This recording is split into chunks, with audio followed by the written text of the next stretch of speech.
Let's record. Okay, we have two projects. Project 1, it is on residential rooftop photovoltaic system design, and second one is research work. Let's start with project 1, and if you have any question, you can ask, you can stop me anytime and you can ask me questions. Okay, let's start with project 1. Project 1 is basically design a rooftop photovoltaic system which will be used in residential areas.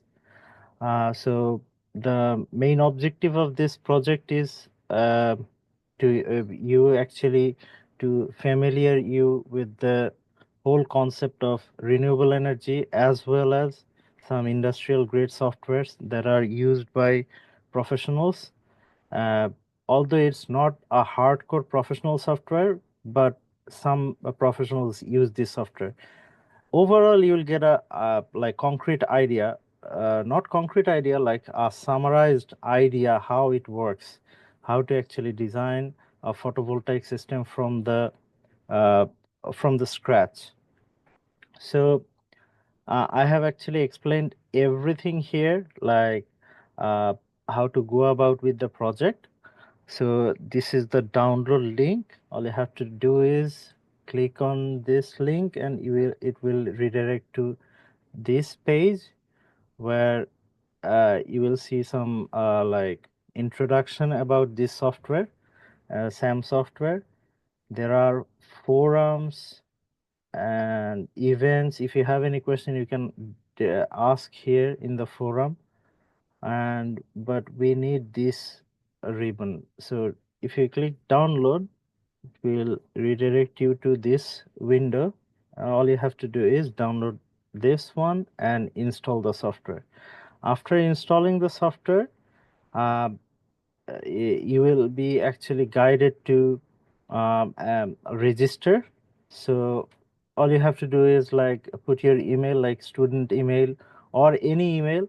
They will actually give you a, what is it called, a registration key, I think. Let me see.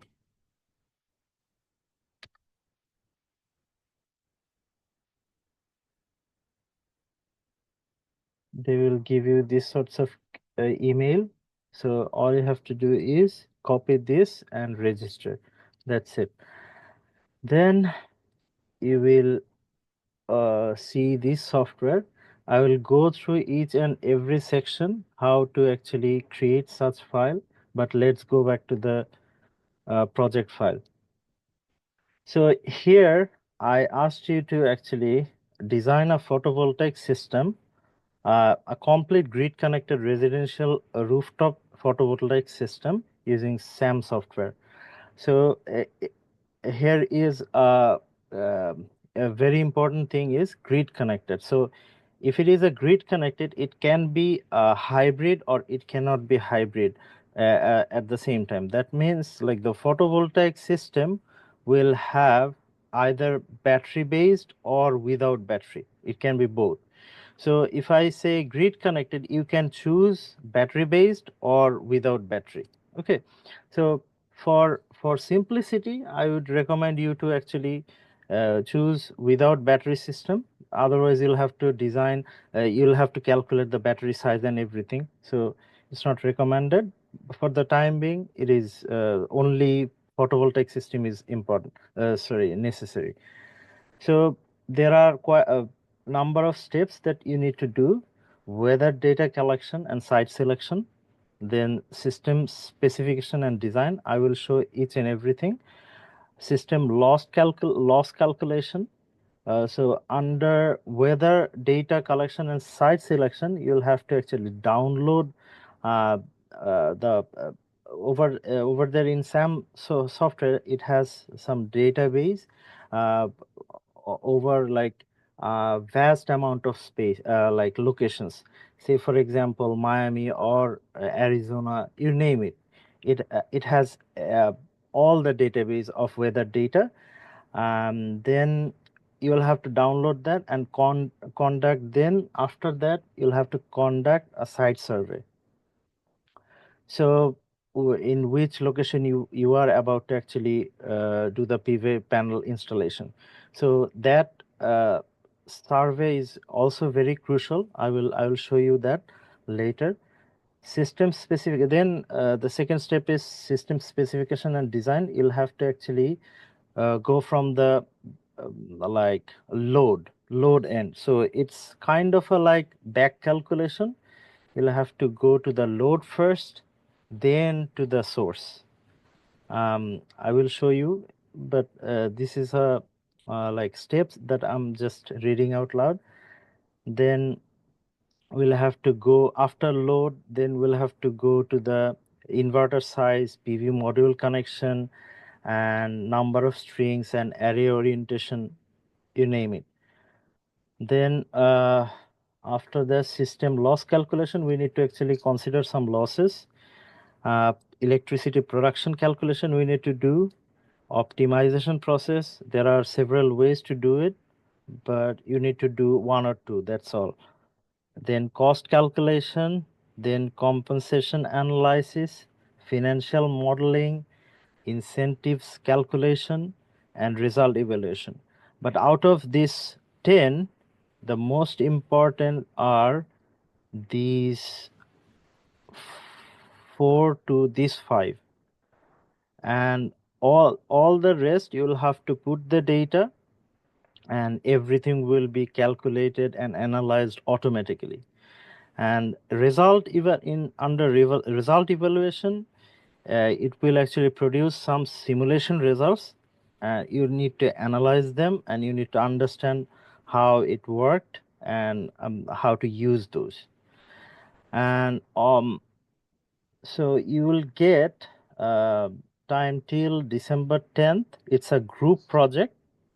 So you need to upload one presentation. I will show you a model presentation and a report, and also the SAM file. So these are the video tutorials. So these are very useful. If you go through this one, it's actually, it will show you everything regarding the first 4 points, which are very important, I told you, right? So, and also it showed you some optimization process. So first video is very important. I will show you some of the portion of this video also, and there are some other videos you will see. The financial calculation part is also given here. I will show you those parts as well. Okay, let's open the SAM software now. So this is Professor, a, sorry to interrupt. yeah, Can I please ask, when it's a group project, so everyone needs to upload the presentation or just the leader uploads it? just the leader. Yeah, just the leader. Okay, Okay. thank you. In your report, you'll have to mention the like member's name, and in the presentation as well. Okay. So this is the SAM software. I've already opened some of the two projects here. So if this is the opening page, all you have to do is to create a new one, add, just click on add. Then there are so many things here. If you want to do photovoltaic, there are energy storage, hybrid. We are not going to go into those, because in our project we'll be focusing on photovoltaics here. So under photovoltaic, you'll see there are 3 options: detailed PV model, PV watt, high concentration PV. We'll focus on this one, detailed PV model. And then power purchase agreement, we will not actually select that one. We'll go to the distributed one. So if we select this one, then we'll see that there are 4 more options, but we need a residential owner. So we will be the owner of a house, and we'll have to actually design a photovoltaic system for that particular house. Okay, so after that, all you have to do is click OK. So, and a new project will start. Anyway, I will not actually, let me delete this one because I have already opened 2. So let's look at the left side options. So here you will see location. Here you'll see module. In the location, you will see solar resource library. You will see download weather file. So all you have to do here is write any address. Say for example, Miami FL. If you download it, it will actually try to download, and it will download it, and download is complete. Then you will see some of the log data. We don't need this, but we do have a file which is this one, so which is downloaded here, and all the associated weather data informations are shown on the bottom, also here also. But we don't need any of this. All we need is just download your locations data, and it will work from here. Then I told you that we need to go to the electric load. In the video, let me show you. So I shared this video, right?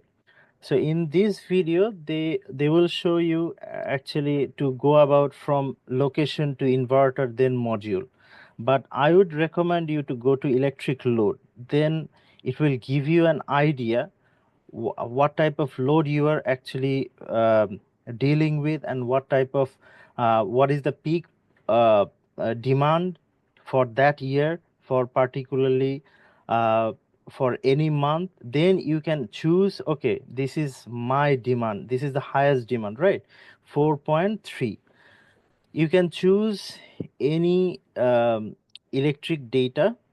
All you have to do is download electrical load data from here. Since we are dealing with residential, we are not focusing on commercial. We'll download a residential load data, and it will open a new one. So choose building type. Let's say it's a high. We'll choose a high one.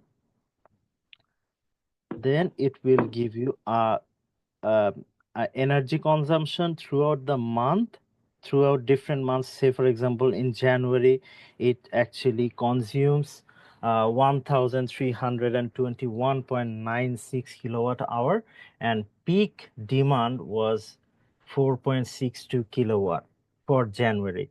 But if we look at June, then the peak demand is 6.24. In February it is 7.50. If we look into these months, we will see that in February the peak demand was 7.5. So that is our maximum amount of uh, demand. So we'll have to actually consider the maximum amount. Okay, so then we'll have to think, okay, if we want to actually supply 100% this amount, say for us like 7.5 kilowatt from photovoltaic, or we want to do 50% of it. So we'll have to decide. It's up to you how you decide. And if we change the load data from this to, say for example, now base, so it will give you a new set of data. So you'll have to choose what type of load you want to actually work with. So this is, say for example, this is the data we are going to actually work with. So this is the example that I have created for you. In this, the data is this is the data I have used base. So here you will see that the maximum is 3.54, which was in October. Okay, and this data is from Miami, because we have selected the location as Miami. Okay, so yeah, see, USA, Florida, Miami, Kenville.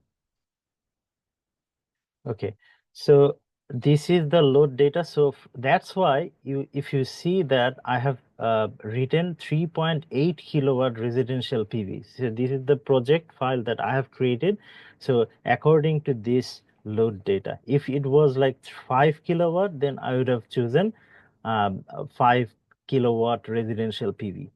So we'll have to remember that we need to supply. I have decided that I'm gonna go ahead and actually supply all my power from PV to the load. So that's why I choose 3.8. Why 3.8? Because there will be some losses in the system. So that's why 3.8. If I choose a little bit more than the maximum amount, it will give me the maximum amount. If there is any surplus, say for example, the design is so perfect that I only have 1% loss. So eh, even though I have surplus amount that I can sell it to the grid. So that's a plus point for me with this design. Of course, I'll have to have that much of money, that much money. So we need to consider all pros and cons. And another key point is um, I have decided that I'm gonna go with 3.8 kilowatt. But the another key point is uh, if I don't have enough space to put that many solar panel, then that would be a disaster, right? So um, I actually choose this number because I had enough space. That's why also I went for the maximum load. Otherwise, I would have gone for like 2 kilowatt or 2.5 kilowatt. It depends on you, actually. Then after that, we'll have to go to inverter. Why inverter? Why not module? Because let me open a file. Just give me one moment.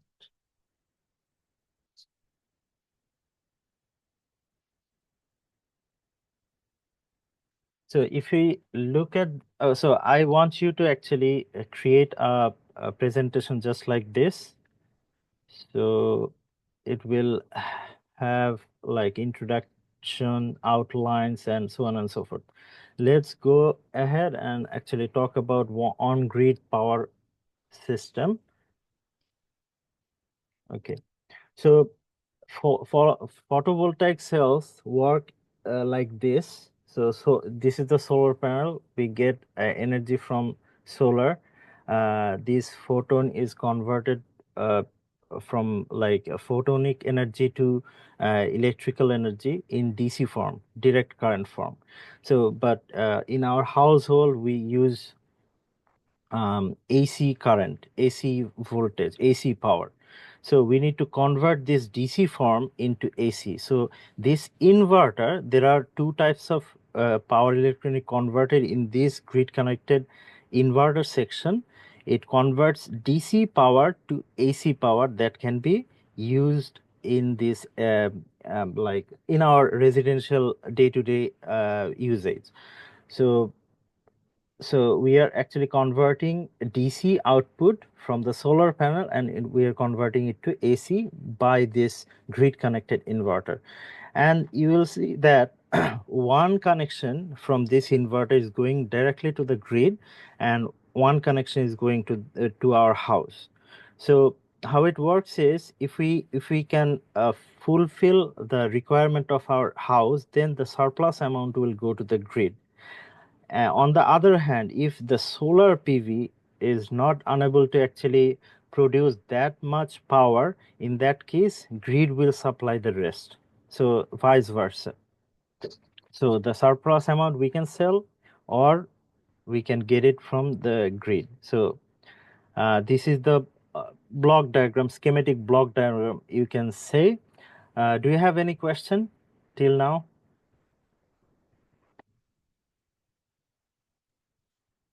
Am I No, going too fast or like, or? no, everything is straightforward so far. Okay, okay, thank you. So, okay, so uh, since we understood why inverter is important, so that's why Since we have already calculated right now, till now we have calculated the load of this household. Now we need to calculate for this amount of load, how what should be the rating of this inverter. Then from this inverter, we'll calculate how many panels we need. So it's kind of a back calculation to reach to the number of solar panel. So first we did the residence geographic location. We have decided, okay, this is the house we are going to actually put the solar panels in. Then we have calculated the amount of uh, uh, power, like the load demand for our house. Now we will select the inverter. So the system progresses like this. So the system size is 3.8 kilowatt that we have decided. Then there is a term called DC to AC ratio. What is that?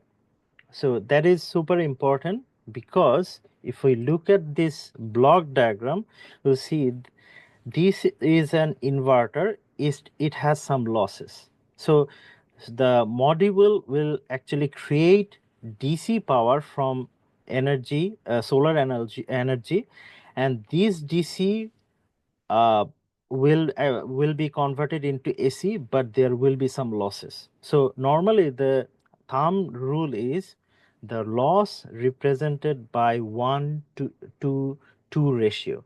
So if, say for example, we need here um, uh, how much, like 3.8 kilowatt, we have decided that inverter must supply 3.8 kilowatt. In that scenario, how much solar panel we need, because there are some losses here and here also. Solar panel has some losses as well. So the thumb rule is it has to be 1:2 ratio. Okay, so that's why it is 1.23 DC AC ratio, we call it. So now let's go back to the inverter selection. Um, Inverter we need remember, we have decided the, what is it called? The system is 3.8 kilowatt. So the inverter needs to supply this amount of power. So the inverter's rating has to be also 3.8 kilowatt. So how do you get this? So if we click here in the inverter tab, you will see there are lot of inverters manufacturers name here. Delta Electronics, then ABB, then there are many, but we need um, we cannot use all of them, because if we select this one, you will see that it is 6000 PACO. That means power AC output. So that is way beyond our actually requirement. We cannot actually, that will be over designed. So it'll be, and inverters are very expensive, so we cannot actually go about and use this one. We'll have to use that delta one, because, or you can choose any other. So say for example, this is another ABB inverter, but it is 3800 watt. That means 3.8 kilowatt. And also we need to see that what is the voltage of this one. So this is VAC. It is 240 volt, but we cannot use 240 volt in the US. We'll have to use 120 volt, right? So we'll have to see these values, and we have to decide what should be the voltage amount, what should be the power rating, what are these values, what is VDC maximum. VDC maximum, what is the input voltage of this inverter. So VDC, that means DC voltage, and max means maximum. So VDCO, that means open source voltage. So it's not that complicated, because all you have to see is, let's say I have selected this one, all the data, efficiency curve and characteristics, and all the associated like datasheet parameters are given here. So our main goal is to get a nominal voltage, approximately. If we have a EV, in that case 240 is good, but normally 120 volt is for the residential purpose. For maximum DC voltage, we need to actually, we can decide 480 is fine if the panel supplies this amount of voltage. I guess it is clear, right? Yes. Okay. Then max, yes. Okay. So maximum amount of DC current is, it is also important. What if we see DC voltage and DC current, or minimum MPPT DC voltage, nominal DC voltage, maximum MPPT DC voltage. These all DC voltage are associated with the panel. So we'll have to go, while selecting inverter, we'll have to go back to the module and inverter. Once we are done with the inverter, we'll have to go to module and select the modules, and then we'll have to come back to inverter, and we need, in some cases I actually changed the inverter a couple of times to match it perfectly. So that's why I told you when I showed you this one, um, these 4 sections, especially system specification and design, this is the key part. Other than that, in here you don't have to calculate that much. All you have to do is put the value, but here you need to calculate, calculate your load, you need to calculate inverter size, you need to calculate PV, how many modules you need. So that's why you need to go back and forth into this module and inverter section. Anyway, let's go back to inverter delta.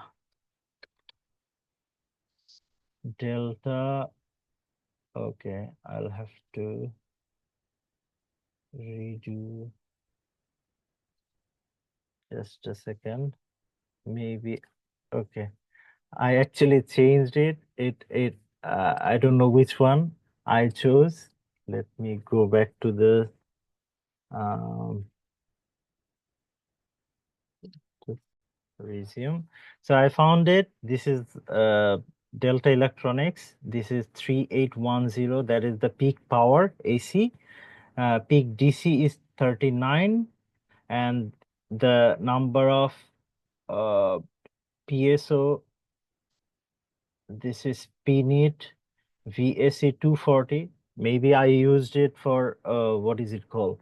EV, or with 240 volt, you can actually downgrade it to, since inverter has 3 phase, you can actually connect it to single phase also. It can become 120 volt. So that's why I choose 240. So you can also choose 240 also. And VDC maximum, I chose 500 because my panel, what I chose, it was 500. And VDC open source is 380. MPPT high is 500, MPPT low is 100. So I was satisfied with all these, what is it called, datasheet parameters. So then I went to this module and I selected this one. Here also, if you, I'm not going to select anything else, otherwise I'll lose this one again. Anyway, so these are the characteristics of this Trina Solar, this one. Um, the value of the most important thing is it's I short circuit, V open circuit, these 2 parameters. So because with these parameters, you will actually see one panel, with one panel, how much power you are actually generating. So, and how many panels you need. So say for example, the V output here is 46.3, and this is the maximum power is 37.9 VDC. This is the maximum voltage. Maximum power is this amount.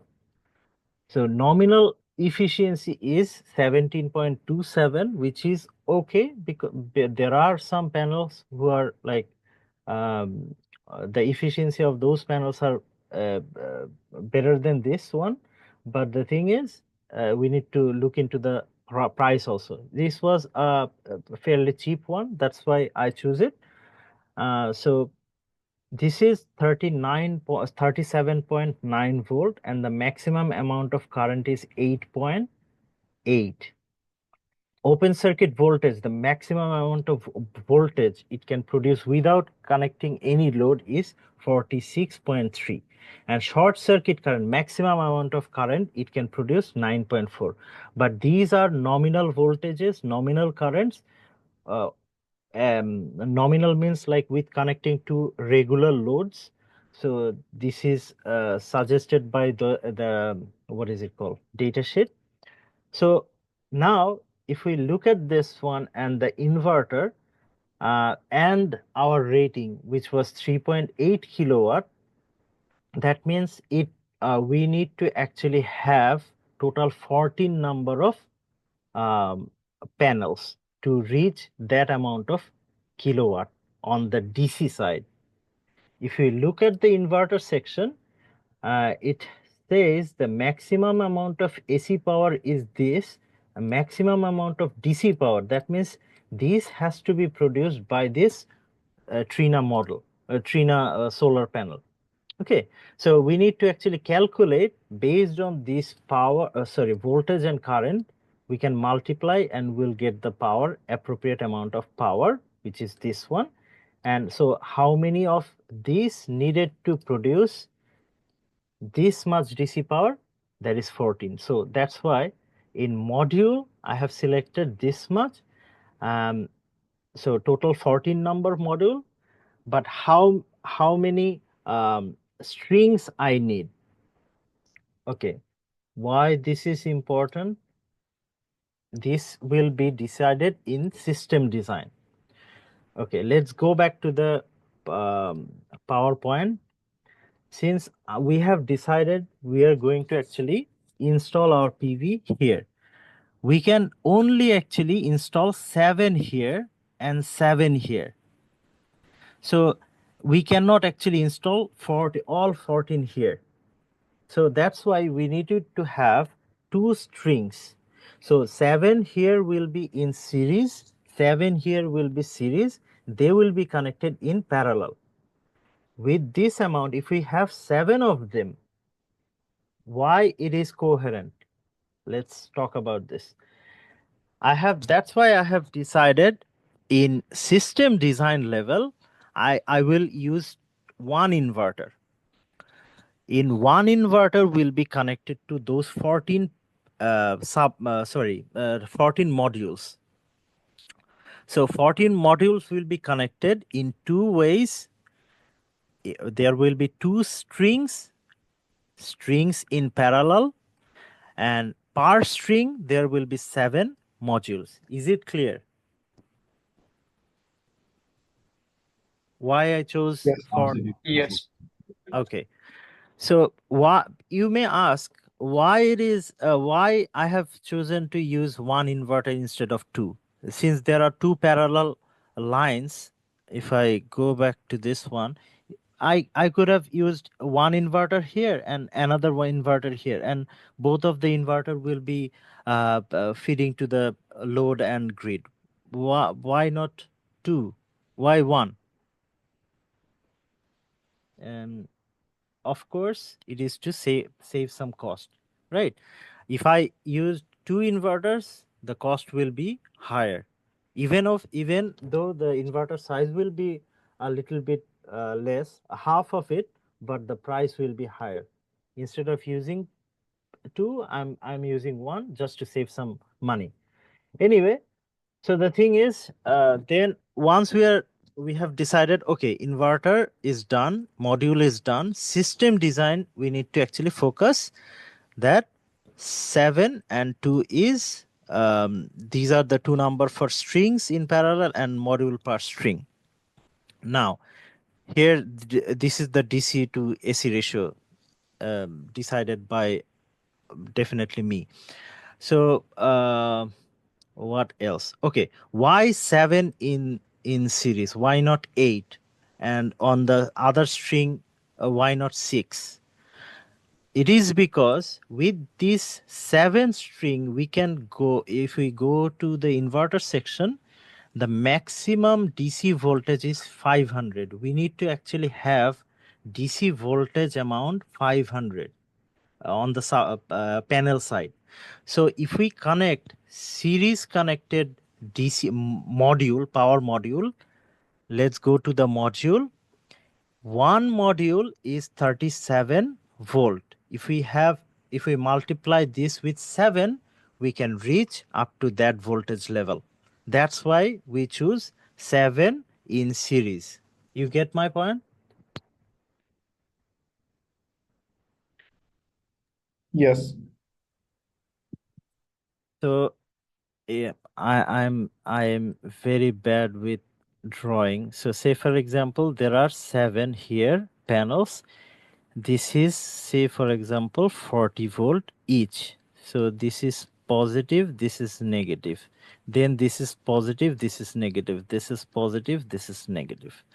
So if we connect every panel in series, in that case, it will be added also. This voltage will be also added because they are connected in series, just like a regular battery.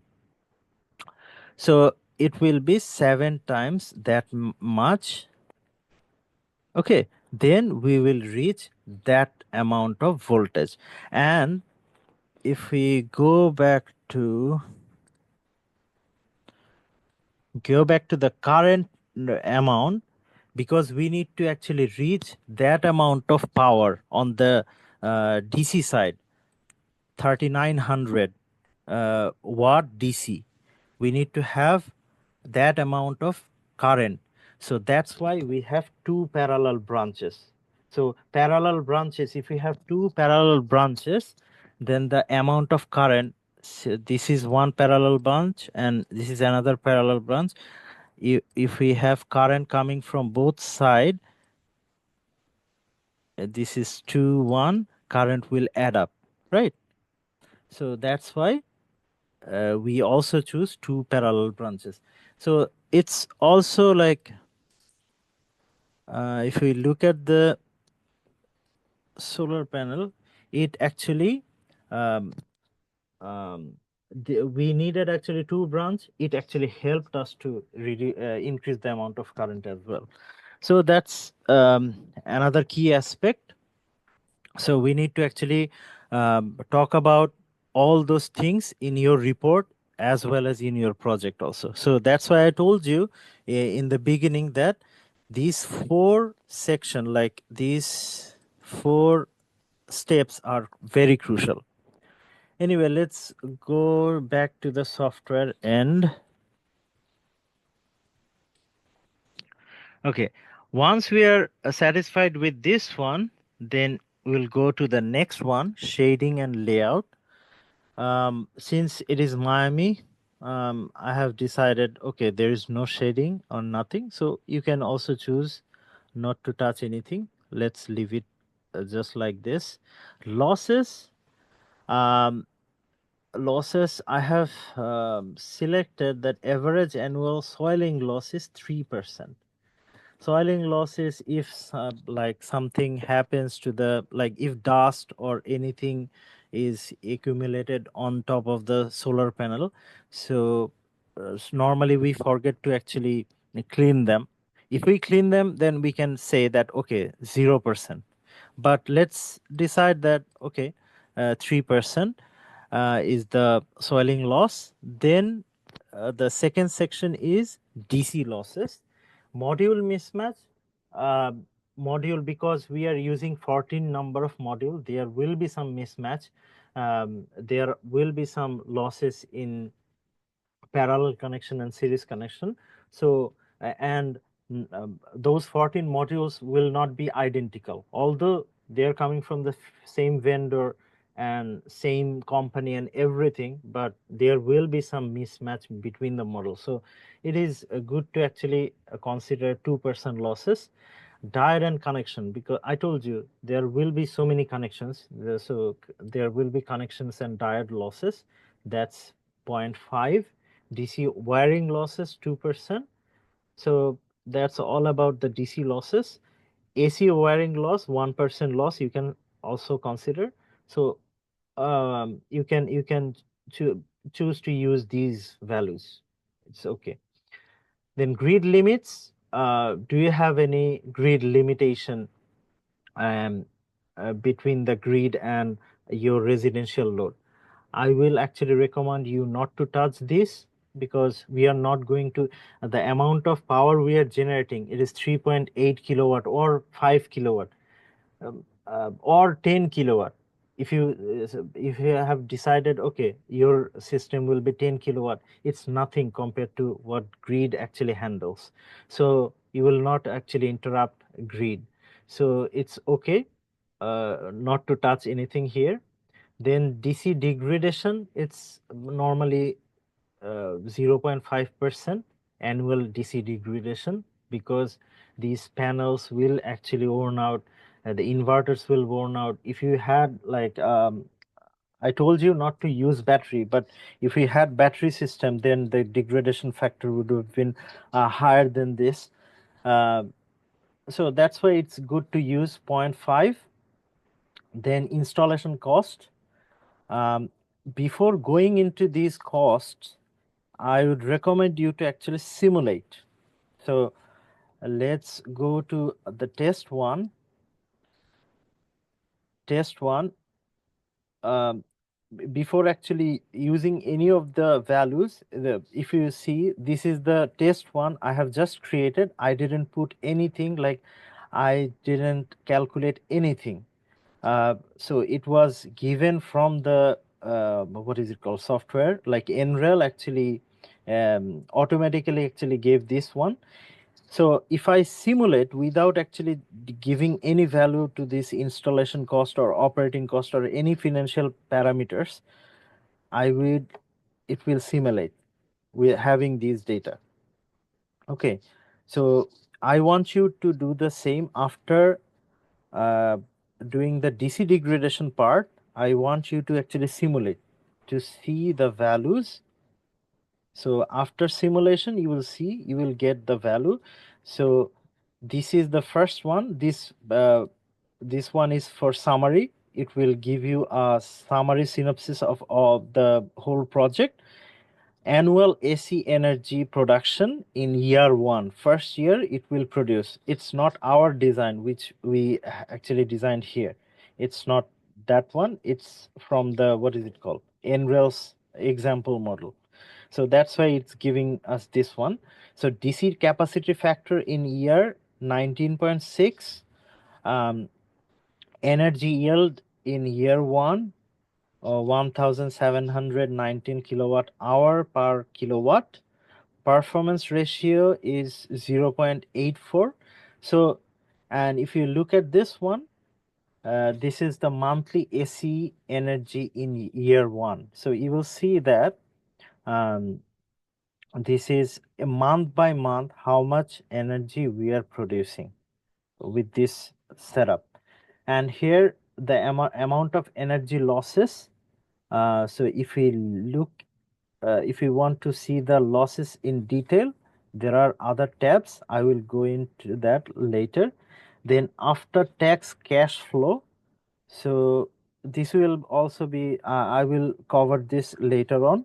Monthly AC energy and load. So how much energy? So this is AC energy produced by the inverter or the photovoltaic system, and what was the energy load? Sorry, electricity load, like demand. So this amount of energy was produced by the AC, sorry, solar panel, and the rest were coming from the grid. So in throughout the throughout year one, we have surplused in these 2 months only. See, in March and April we have surplused, and this amount was supplied to the grid. This amount was supplied to the grid. Other than these 2 months, all the time we have actually used partial PV and partial grid. Mostly PV, partially grid. And this is the annual AC energy in year. This is in like kilowatt form, and this is hour rating, and this is day. Okay, so another important one is, if you look at this graph, since we have some DC degradation, which is 0.5, that's why, okay, if you click here, if you want to go back to the simulation results, all you have to do is click here. Okay, so uh, in first year it was like this. In year like after 25 years, you will see the production kilowatt hour energy production was reduced because we have DC degradation, and there are some other losses as well. Okay, let's talk about losses. Okay, these are let's look into the second one. These are different sorts of data tables. Lifetime hourly data, single value. Let's click on here. AC inverters loss. If we want to, AC inverter efficiency loss, night loss. There are so many things you can see, but we don't need all of this. The summary portion is very important, and this loss is also very important. All you have to see is, we need to see, is there any losses which are very large. We can see here the losses here are okay. 5% loss, which is the maximum one here. uh, 5.19% loss module derivation from STC. In our design, we'll not have this one because this is another design. That's why the loss here is too much. So we'll have to see before going to the, what is it called, cost, installation cost, operating cost, and financial parameters. We need to actually simulate this, and we'll have to see, is there any loss which is very large. Then we'll have to go back to the module inverter system design, wherever it was, like we'll have to go back. If the soiling was, say for example, 10%, then uh, we'll have to go back, because we cannot actually 10% is too much for soiling, so we'll have to change that value. Anyway, so there are some other graphs. You can create graph, but for this project you don't need to create anything else. Summary is more than enough, and this loss graph is also enough. But I want you to actually perform one of the optimization techniques. There are 4 techniques here, parametrics, uh, but I want you to actually focus on macros. If we look at this macros, then system sizing, mm, consideration.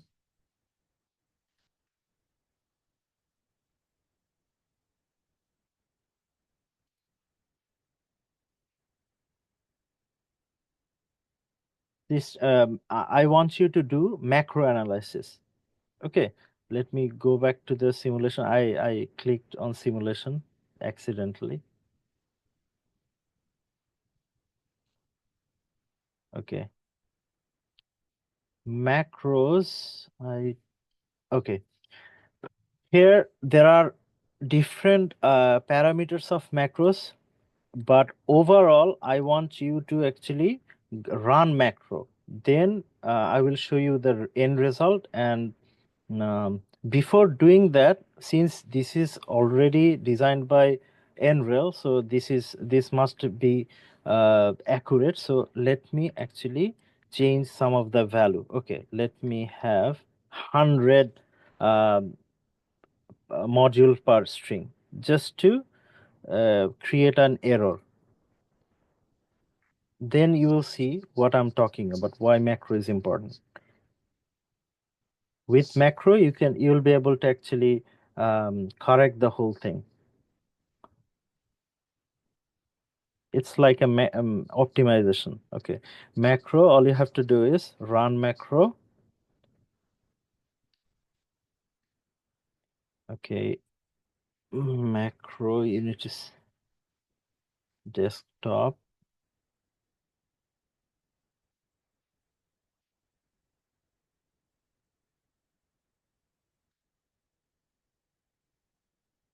Okay, the thing is I didn't save it, so that's why it's simulate.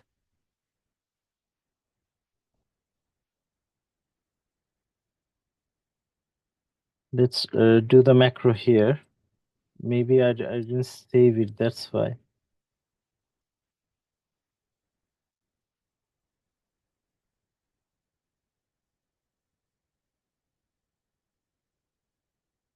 I don't know why it is not showing.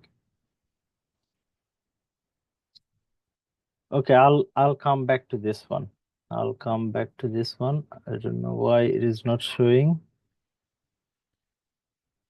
Okay, I'll come back to the macro. Let's go back to the let's see whether I have the macro analysis with me or not. Yes, I do. Okay, so the macro analysis, the important thing is you'll have to it will actually give you a summary of system sizing information and everything.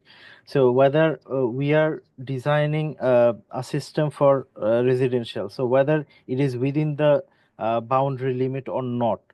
So say for example, I can give you an example of this one, string voltage. Why it is important? So our maximum, you remember our maximum voltage was 500 and minimum voltage was 100 voltage VDC. So is it like throughout the year, throughout the simulation period, what was the maximum amount of voltage it produced by those 7 um, series connected modules and parallelly connected modules? So uh, so we can see that the maximum it reached around 400 voltage and minimum it was around 190 voltage, 195 voltage. So we are well within the range. So sometimes what happens is if we run macro analysis, in that case it can show you the a maximum and minimum amount of voltage, whether it exceeds 500 voltage or 100 voltage or not. Okay, so and also you can see the amount of module capacity inverter DC in one PDF format. So I want you to actually generate this one, this macro analysis. I'll show you how it how you can do it later. I totally forgot how to do it. I will show you later. Then let's go back to the installation cost. Uh, this one, direct capital cost. How many modules? This is the test one. I'm not gonna go with the test one. I will go to mine. Okay, this one, installation cost. So how many modules we had? We had 14 units. So and this is the kilowatt DC per unit, because it all calculated from the modules information. If we go back to the module, it had its own data, how much it costs and so on and so forth.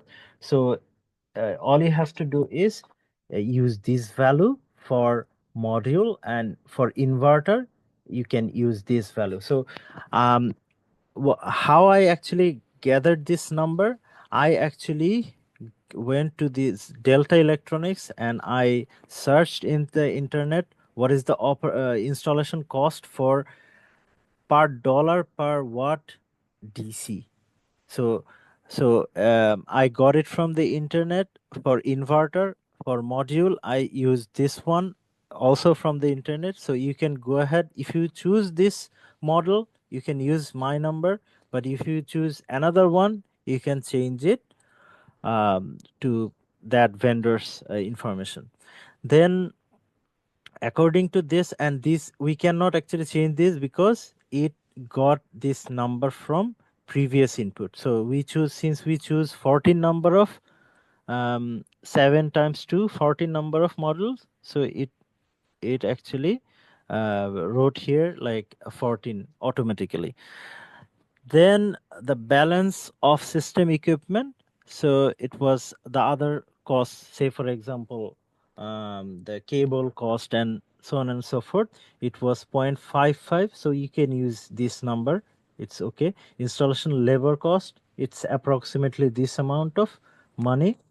Installed margin and overhead, this is 0.99. You can use these three numbers, but these two numbers you need to actually browse in the internet. But the size, if the size is say for example 10 kilowatt, then you need to actually multiply this amount. At least the installation labor cost will be a little bit higher, not these two, it will be a little bit higher, not that much, it will be 0.2, 0.23, it depends actually, but you can use this number, it's okay. Indirect capital cost, you can use these values. I don't want you to actually go ahead and browse um, Google it, but you can use all this number for the indirect capital cost. Since I actually use this number for Florida, so you can use this number. Land cost, I haven't actually used any number because I have considered that land I'm using it's mine, so it's $0. So sales tax, it is 49%, sales tax rate is 6%. You can use this number.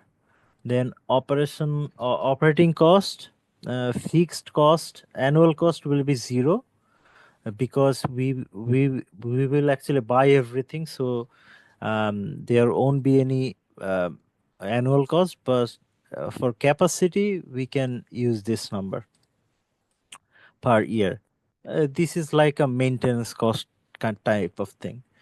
Then financial parameter, oh, variable cost by generation, we don't need to use it because our size is not that large. It's for residential. It's okay to use 0 for this one. Financial parameters, mortgage type of loan we have selected here. You can use these numbers. It's okay. Annual period, if you want to reduce the annual period, you can go ahead and do so, but you can use these numbers, it's okay.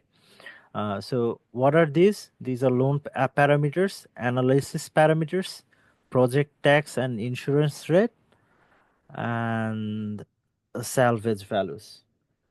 So um, is there any question?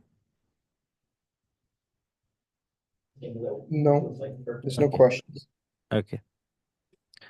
Then let's look at the incentive. Incentive here, we'll have some federal incentive that's going on, which is 30%.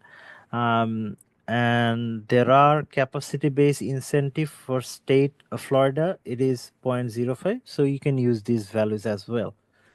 And electricity rate, you need to actually use Florida's value here. So let's look at this one. First one is, you can search rate here. So I have already searched it and I found it for, since we are in South Florida, in Miami, so FPL, we use FPL. So let's see how to select this. Search for load. Let's write zip code Florida Power and Light Corporation. What type of load? I think the first one is appropriate for us. So everything will be automatically filled up by this once we downloaded this their value. But here is the catch. We need to select net energy metering with dollar credits because we are planning to sell. If we plan to sell, then it's better to actually use net metering. So that's why you need to choose this. So that's why I want you to go ahead and use these values also after downloading FPL. So net energy metering with dollar credits. Okay, so this is the fixed value downloaded from them, and the energy charges will be in two different seasons, two periods. One in this is the first tier, and this is the second tier. Number of entries is two. All these are done automatically. Once I downloaded this one, it will be here. Then electricity load we have already actually downloaded in the initially. Then once we are done with everything, then I would recommend you to simulate once again. Then once you simulate it, you will see all the results. Okay, since um, I have actually created this in a separate file, so once you simulate everything, once you actually um, put all the values here, once you simulate, it will give you my file. I have actually created it in my what is it called, laptop. All the files are over there, all the CVS file and everything, so that's why it was not simulating here. Anyway, this is done. So you will see all the summaries once again. You will see some changes after putting the installation, operating cost, financial parameters, and after doing the optimization, of course. Then let's go to the presentation. So after doing the simulation, you need to actually create a presentation just like this. I will um, go and browse through the what is it, the different slides very quickly. So this is the first slide, this is the second slide. You don't have to follow directly like this, but you can like what is it called, you can get some idea from here. System parameters, so this is the system size. Inverter, we have chosen this inverter, we have chosen this module, the string sizes, number of string, array orientation. um, okay, I haven't actually talked about array orientation. Let's go back. That's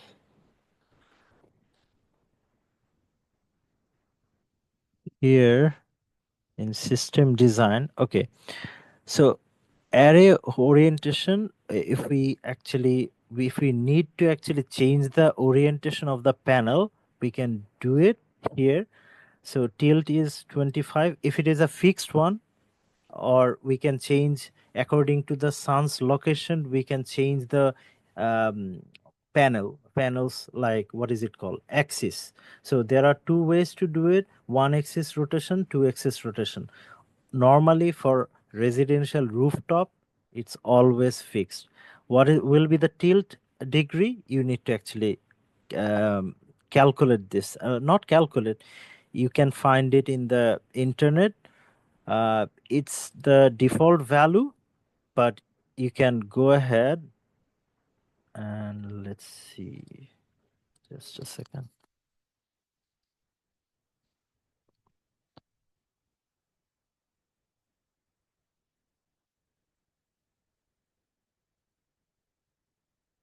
This is the website, solar position calculator.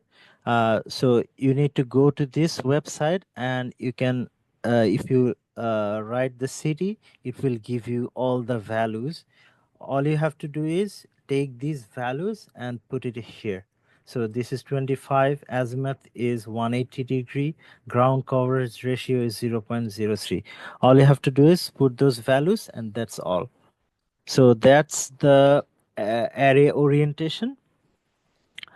Then this is the, you don't have to do this. You don't have to do this. I just did it because like it was easier to actually make student understand whole about the process. I will share this what is it called, presentation, and the not the report but the presentation, so that will have a guide, like what is it called, PowerPoint presentation to follow. So this is the flow chart. this is the PV module parameters, inverter, string inverter parameters. This is system design, financial parameters, load versus generation. So from the after simulation, after optimization, these are the values we got. This is the payback cash flow. So payback period. What was the payback period after? So our payback period is within 7 years. We actually got all the whatever we have invested. We got them within this 7.1 years. After that, it's our revenue. So that's a good way to actually show within 7 years we have get our money back. So billing and savings in 1 year. So how much? Since I told you that we are also selling in some months, we sold some amount. So in that case, what was the um, with system and without system? With system means like with grid connection and without grid connection. So by this way, what was the savings? So unfortunately, we couldn't sell anything because the amount of maximum demand was way high, and we because I told you it depends on this one. What is it called? The roof size. The total size of our roof was not that much, so that's why we couldn't actually generate that much of electricity. Uh, so that's why our demand was high. We couldn't produce that much power. However, our payback period was 7.1 because the energy price is pretty high. So you can, there are a lot of graph I've showed here, but you don't have to show that many. This is the macro analysis. So that's the conclusion. So you don't need to actually go into that much detail, but it's better to actually give some what is it called, graphs, and not all of them are necessary. This will be an example, and let's look at the report. A report has to be like this. Not, there should be an abstract, then introduction, then design procedure for the residential. It follows the, actually from this report we actually I actually generated this presentation. So different type of graphs, how we actually got those values. Then our sequential step for system design. This is the rooftop, and then electrical design, then system design, financial model, system simulation in software. So this is in very detail, but you can follow, try to follow this format, or you can reduce the amount of graph. It's not necessary to use all the graphs, but it's, and definitely you need to actually put some references here. So that's the report. And do you have any question till now? Nope, not really. Okay. Okay, so that's project one. Let's go to project number two. Project number two is your, it will take 5 or 10 minutes maximum. So research work, you need to actually write research, write a report. Uh, it's about 3 pages, not more than 3 pages. So it has to have a title, abstract, introduction, main body, analysis and discussion, conclusion, and reference. So these are the different chapters. Main body may have several chapters also, and these are the different topics. So it could be on electric transformer, electric motor, electric generator, renewable energy system. You choose any of the topics from here, and write a paper. It's an individual work. It's not a group work. So yeah, so let's show you an Wait, I have a question about this one, project Okay. 2. Uh-huh. So we have to choose, Sorry. Yeah. so scroll down. We have to choose, like, let's say electric transformer. So if I choose electric transformer, then I have to choose between 1 or 7, 1 or 6, or do I have to write about all 6 of these? No, you can choose any of the topics like recent and advancement of electrical transformer technology in medical applications. So you'll have to Okay. focus on this one. You don't have to Okay. touch all of this. Okay. Right. Thank you. No problem. So I can give you an example of a report, although it's it's quite long, but the idea is the same. So this is the title. This is the author's name. So since say for let's see, I wrote this paper, so that's why these are the authors. Department of Electrical and Computer Engineering. If you're from this department, you can write it here. If you're from another department, you can change the value here, change the department names. There should be a abstract, index term, introduction. Since this is based on hydrogen fuel cell in electric vehicle technology, it's not related. It is a renewable energy. That's why I actually choose to show you this.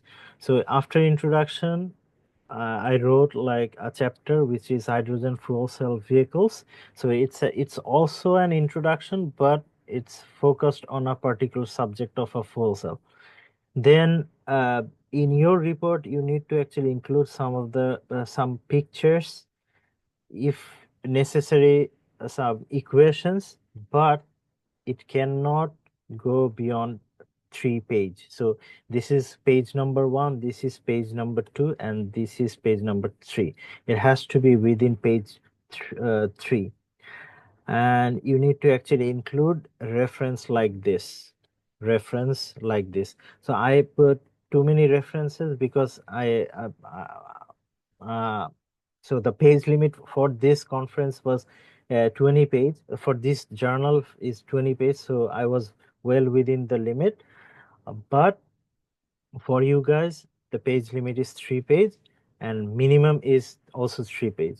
So this is an example. All you have to do is use only in references. If you will look at these references, say for example this one, I have used authentic sources. Say for example, this is NREL government. This one is a journal article. This is also a journal article. So this is also a journal article. This is also a journal article. It has to have a very good authentic source. You cannot use Wikipedia. You cannot use normal websites information. Is that clear? Yep, it's clear. Okay. So that's all from my side. If you have any other question, you may also ask.